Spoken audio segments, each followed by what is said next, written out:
Video like जरूर कर लीजिए और ऐसे वीडियो लगातार फ्री में पाने के लिए चैनल को तुरंत सब्सक्राइब कर लीजिए और बेल आइकन को जरूर टैप कर लीजिए ताकि आगे भी सारे वीडियो आपको मिलते रहे। यूट्यूब में फॉलो करते हैं तो प्लीज ये वाला फ्री टेलीग्राम चैनल जरूर ज्वाइन कर लीजिएगा। सारे नोटिफिकेशन सारे अपडेट यहीं पे आते हैं, ध्यान रखिए। दोस्तों, भारतीय अर्थव्यवस्था का हम इस समय अध्ययन कर रहे थे। बताने की आवश्यकता नहीं है, सारी चीज़ें आप जानते हैं। तो पुरानी बातों को न दोहराते हुए हम आगे चलते हैं। पिछले लेक्चर में जो कुछ भी हमने ख़त्म किया था उसके आगे से यहाँ से हमें देखना था कि अर्थव्यवस्था कितने प्रकार की होती है, मतलब अर्थव्यवस्था के संचालन के लिए कितने प्रकार की प्रणालियाँ विकसित हुई हैं। तो मूल रूप से 3 है। पहली तो पूंजीवादी है जो कि शोषण पर आधारित है। उसके बाद है राज्य अर्थव्यवस्था, वो समाजवादी और मिश्रित वाला जो कॉन्सेप्ट है उसको भी हम देखेंगे, लेकिन पहले यहाँ पर थोड़ा अलग ढंग से देखिए। राज्य अर्थव्यवस्था है और फिर है मिश्रित। ठीक, समाजवादी वाली जो इसमें अवधारणा है वो आपको नहीं दिख रही है, अभी दिखेगी। पहले पूंजीवादी को देखिए। देखिए, पूंजीवादी अर्थव्यवस्था का जो स्रोत है, जड़ है, वो कहाँ से है। पूंजीवाद का मतलब है कि कोई एक अमीर संस्था है या कोई एक अमीर व्यक्ति है, सक्षम व्यक्ति है, जो कि बाकियों से संसाधनों को ले रहा है, उनका शोषण कर रहा है। बदले में जो बाकी लोग हैं, जो जिनकी तादाद ज़्यादा है, उनको मिल रहा है बहुत कम। शोषण का मतलब यही है, जो आपसे लिया जा रहा है उसके एवज में आपको उतना लौटाया नहीं जा रहा है। तो ये इसी चीज़ को कहा जाता है शोषण, है ना। जैसे मान लीजिए कि आपसे पूरे दिन भर कोई काम ले रहा है और मेहनताना जरा सा दे रहा है बस, तो ये एक तरह का शोषण है। अब इस चीज़ को शोषण नहीं कहा जाएगा कि आपसे 20 घंटे काम लिया जा रहा है और उसके एवज में आपको एक बढ़िया मोटा वेतन दिया जा रहा है, तो वो शोषण नहीं है। ठीक, तो पूंजीवादी अर्थव्यवस्था में होता क्या है, शोषण पर सब कुछ आधारित है। और शोषण का कॉन्सेप्ट हमने एडम स्मिथ के रूप में देख ही लिया था। इन्होंने किताब लिख डाली, the wealth of the nation. अब वेल्थ ऑफ नेशन में उन्होंने इसका जिक्र किया कि अर्थशास्त्र जो है ये शुद्ध पैसे का शास्त्र है, पैसे का विज्ञान। यानी खूब पैसा कमाओ, दुनिया चाहे जिस स्थिति में रहे उससे फर्क नहीं पड़ता है, हमारा भला होना चाहिए। तो एडम स्मिथ का टाइम है ये 1723 से लेकर 1790 वाला। स्कॉटलैंड के दार्शनिक थे, दार्शनिक कम अर्थशास्त्री थे। और संयुक्त राष्ट्र अमेरिका जब आज़ाद होता है, ठीक है, संयुक्त राज्य अमेरिका असल में जब आज़ाद होता है तो एडम स्मिथ के विचारों को अपनी नीतियों में शामिल कर लेता है। अब आप समझ गए होंगे कि अमेरिका की जो आज की पॉलिसी है, जो कि स्वार्थ पर पूरी तरह से आधारित है, वो कहाँ से आई, उसका स्रोत यही है। और वेल्थ ऑफ नेशन के प्रकाशित होने के 1 साल बाद ही ये काम हो जाता है। और इसके बाद स्मिथ के विचार जो हैं वो बाकी जितने देश हैं उसमें भी फैल जाते हैं। अमेरिका एक नज़ीर बन जाता है जो कि इनके सिद्धांत को अपनाता है। और जब अमेरिका अपना के तेज़ी से आगे बढ़ने लगता है, देखिए ये जो सिद्धांत है ना, पैसे का शास्त्र, पैसा कमाओ चाहे दुनिया को कोई फ़र्क पड़े या ना पड़े, नेचर बर्बाद होती रहे, उससे फ़र्क नहीं है, हमें सिर्फ फ़ायदा कमाना है, हमें अमीर होना है। तो ये जो एक तरफा दृष्टिकोण है, स्वार्थी दृष्टिकोण है, इससे तत्काल में फ़ायदा तो खूब होता है। फ़ायदा असल में इसी से होता है। और आज के समय में भी जो दुनिया की परवाह करता है वो तत्काल में ग्रोथ नहीं करता है। ग्रोथ वो करता है जो सिर्फ अपने बारे में सोचता है, हालांकि इसका दूरगामी परिणाम बहुत बुरा होता है। ठीक है, तो यहाँ भी जो विकसित राष्ट्र हैं जो कि अपना विकास पूरा कर चुके हैं इसी सिद्धांत पे चल के, वो इसकी कीमत चुकाएंगे। लेकिन अभी तेज़ी से डेवलप हो चुके हैं और आराम से जी खा रहे हैं। तो वही बात है, यहाँ जो अमेरिका एक बार चीज़ को अपना लेता है तो उसको बाकी लोग अपनी प्रेरणा का स्रोत मान लेते हैं और बाकी देशों में भी फैल जाता है। अब 1800 का जो समय है वहाँ तक आते आते जो अर्थव्यवस्था है, मतलब यहाँ की अर्थव्यवस्था, उसको पूंजीवादी अर्थव्यवस्था कहा जाने लगता है। मतलब यहाँ अमेरिका की बात हो रही है, ध्यान दीजिएगा। इसके बाद कई और नाम निकल कर सामने आते हैं, मतलब एक ही चीज़ को कई नामों से पुकारा जाता है। जैसे कि प्राइवेट इंटरप्राइजेस सिस्टम कहा जा सकता है, फ्री एंटरप्राइजेस सिस्टम कहा जा सकता है, मार्केट इकोनॉमी कहा जा सकता है, जो कि मार्केट पे पूरी तरह से आश्रित है। अगला जो अर्थव्यवस्था का प्रकार है वो है आपकी राज्य अर्थव्यवस्था। राज्य अर्थव्यवस्था का पहली बार सिद्धांत जर्मन दार्शनिक कार्ल मार्क्स के द्वारा दिया गया था। ये आप इनके नाम से परिचित हैं, ये जर्मनी के रहने वाले थे। 1818 से लेकर 1883 तक इनका पूरा जीवन काल है। और एक व्यवस्था के तौर पे ये पहले दिखाई देता है आपको बोल्शेविक क्रांति में, यानी सोवियत संघ इसको अपनाता है। और एक आदर्श के रूप में फिर आप देखें यहाँ चीन में आपको दिखेगा, चीन में 1949 में ये सामने आता है। और यह अर्थव्यवस्था पूर्वी यूरोप के कई देशों में प्रचलित होती है। राज्य अर्थव्यवस्था की 2 अलग अलग शैलियाँ दिखाई देती हैं। अभी आप सोच रहे थे कि समाजवादी और साम्यवादी ये सब क्यों नहीं दिख रहा है, तो वो सब राज्य अर्थव्यवस्था के ही असल में 2 अंग हैं। ठीक है, एक साम्यवादी है, एक समाजवादी। तो इसमें देख लेते हैं। कहा गया कि सोवियत संघ की अर्थव्यवस्था को समाजवादी कहा जाता है। जबकि 1885 से पहले की जो चीन की अर्थव्यवस्था थी, यहाँ ध्यान दीजिएगा, माफ़ कीजिएगा, 1985 से पहले यानी 1985 से पहले चीन की जो अर्थव्यवस्था थी, आज की अर्थव्यवस्था उसकी जो है उसकी बात नहीं हो रही है, 1985 से पहले वाली, उसको कहा जाता था साम्यवादी। तो इस तरीके से दो तरह की अर्थव्यवस्थाएं जो कि काफ़ी हद तक विचारों में आपस में मेल खाती हैं, लेकिन बहुत सारी भिन्नताएं भी हैं। तो अंतर क्या है वो सब हम आगे देखेंगे। फिलहाल यहाँ पे ये कि साम्यवादी अर्थव्यवस्था चीन के पास और समाजवादी जो है वो रूस के पास, सोवियत संघ के पास, ऐसे करके राज्य अर्थव्यवस्था के दो रूप सामने आते हैं जो कि बिल्कुल ही पूंजीवादी अर्थव्यवस्था के उलट कॉन्सेप्ट पर आधारित। इसके बाद नंबर आता है मिश्रित अर्थव्यवस्था का। मतलब दुनिया के कुछ देश जो है वो अमेरिका के फेवर में चले जाते हैं, अमेरिका को आदर्श मान के वैसा ही काम, मतलब वैसी ही इकोनॉमी को अपना लेते हैं। कुछ जो है वो अपना राज्य अर्थव्यवस्था की ओर झुक जाते हैं। आप देख रहे हैं कि पूर्वी यूरोप जो है वो ज़्यादा प्रभावित इससे होता है। लेकिन बहुत बार ऐसा होता है ना कि इन दोनों के बीच में मेल होने लगता है, मतलब दोनों के सिद्धांत आपस में मिलने लगते हैं और एक मिक्सचर तैयार हो जाता है। तो वही है मिश्रित अर्थव्यवस्था। मतलब बौद्ध धर्म में एक कॉन्सेप्ट है मध्यम मार्ग का, मिडिल पाथ। तो मिडिल पाथ में यही है कि एकदम से एक्सट्रीम लेवल में मत जाइए और नहीं एकदम से डाउन लेवल में जाइए, आप बीच में रहिए, दोनों को अपनाइए, थोड़ा थोड़ा दोनों में से ले लीजिए। तो यहाँ वही बात है, मिश्रित अर्थव्यवस्था में बाजार के पास खुद को सही करने का गुण, अब ये ध्यान से देखिएगा, बाजार के पास खुद को सही करने के गुण और एडम स्मिथ के अदृश्य हाथ वाली जो अर्थव्यवस्था है उसको 1929 में जो महामंदी आती है। अब देखिए कि दुनिया इसी बीच में दो बड़े बड़े युद्धों का सामना करती।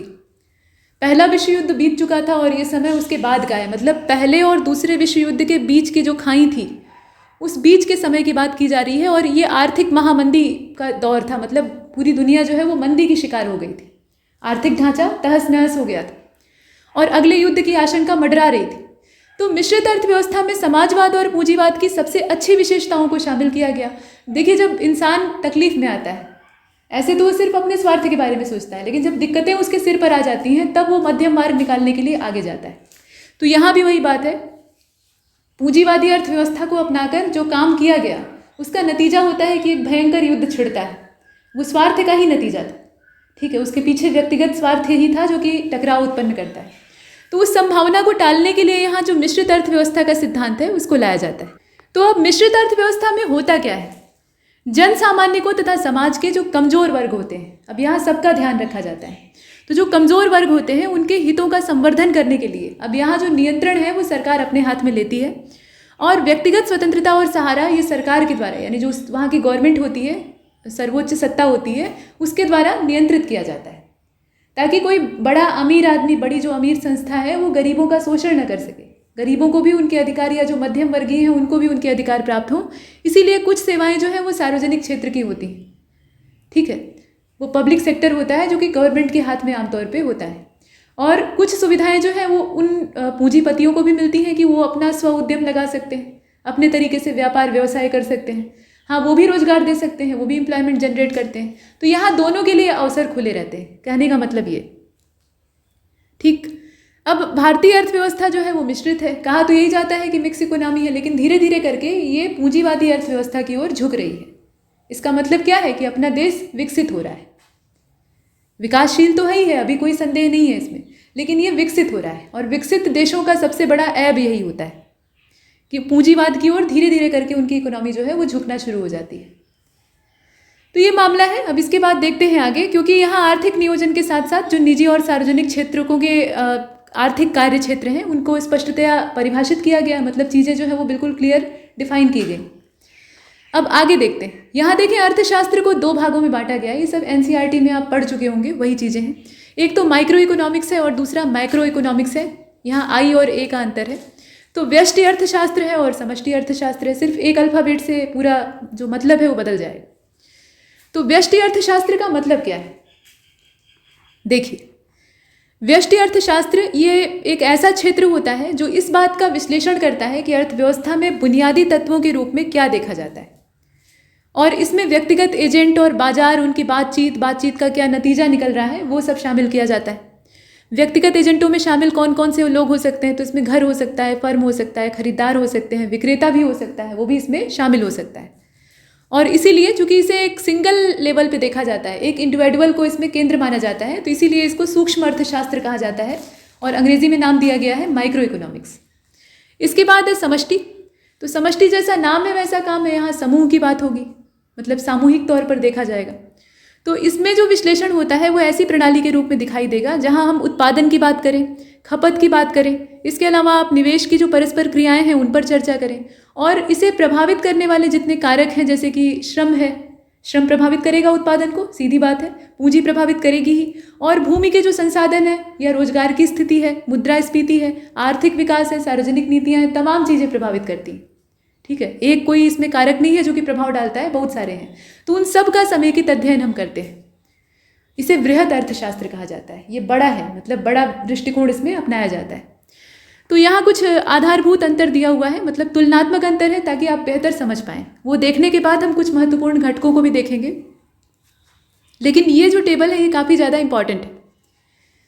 तो पहले व्यष्टि अर्थशास्त्र में हम एक पॉइंट देखेंगे। कहा गया कि व्यक्तिगत स्तर पर आर्थिक क्रियाओं का अध्ययन किया जाता है। व्यष्टि अर्थशास्त्र में क्या होता है? व्यक्तिगत स्तर पर जो आर्थिक क्रियाएं हैं उनका अध्ययन किया जाता है।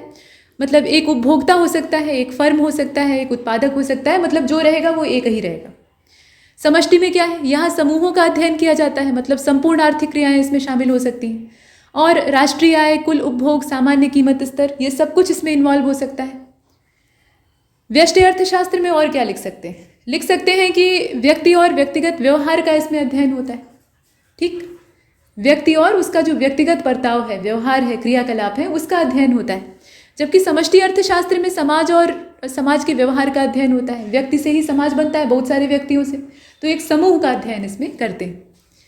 एक वस्तु की कीमत के निर्धारण का अध्ययन कहाँ पर होता है? वो माइक्रो इकोनॉमिक्स यानी आपका जो समष्टि माफ कीजिएगा व्यष्टि अर्थशास्त्र है उसके अंदर होता है। और समष्टि में क्या है? सामान्य कीमत स्तर का अध्ययन किया जाता है।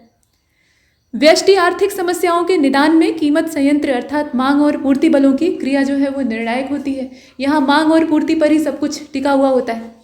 लेकिन जो समष्टि अर्थशास्त्र है वहाँ आर्थिक समस्याओं पर ध्यान दिया जाता है, जैसे कि आपका रोजगार है।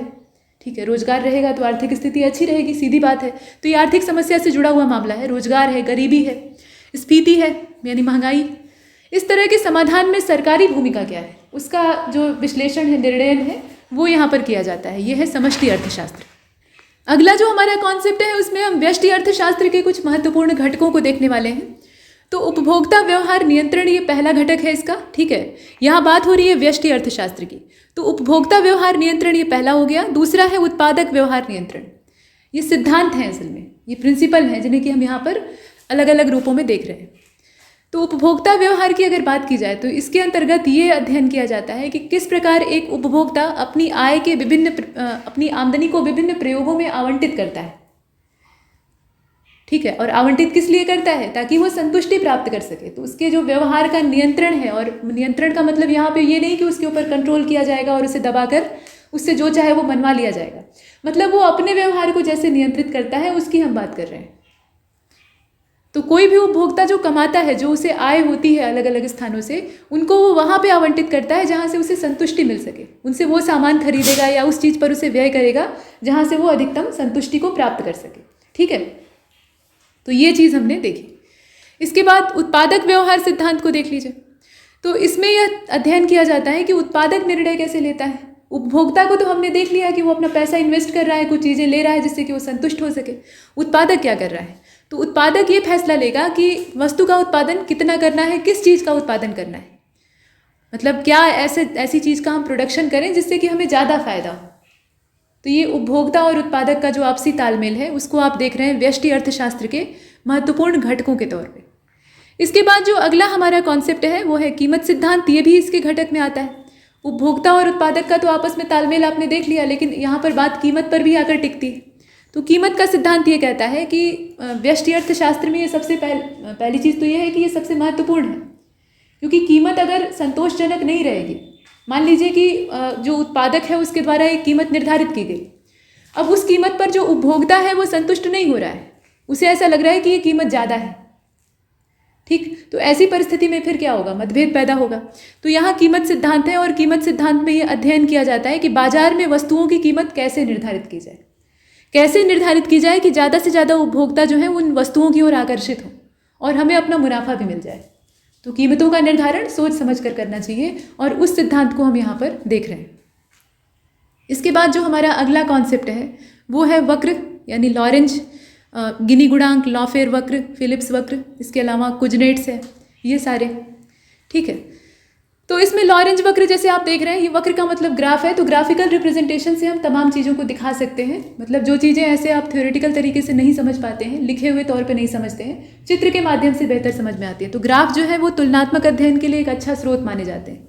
जैसे लॉरेंज वक्र है ना, तो उसमें आप अभी अगला वाला जो लेक्चर होगा उसमें हम ग्राफ भी देखेंगे, मतलब ये कैसे ग्राफ बनते हैं, किस तरीके से इनका निरूपण होता है, वो सब देखेंगे। यहाँ हम सिर्फ एक रफ आइडिया ले रहे हैं। तो लॉरेंज वक्र जो है, इसमें आय विषमता को देखा जाता है बेसिकली, मतलब किसी देश के लोगों के बीच में जो आमदनी का अंतर है, विषमता है, वो कैसी है, किस प्रकार की है, उसको दर्शाने के लिए आय का वितरण अगर हमें दर्शाना है तो हमें लॉरेंज वक्र का सहारा लेना होगा।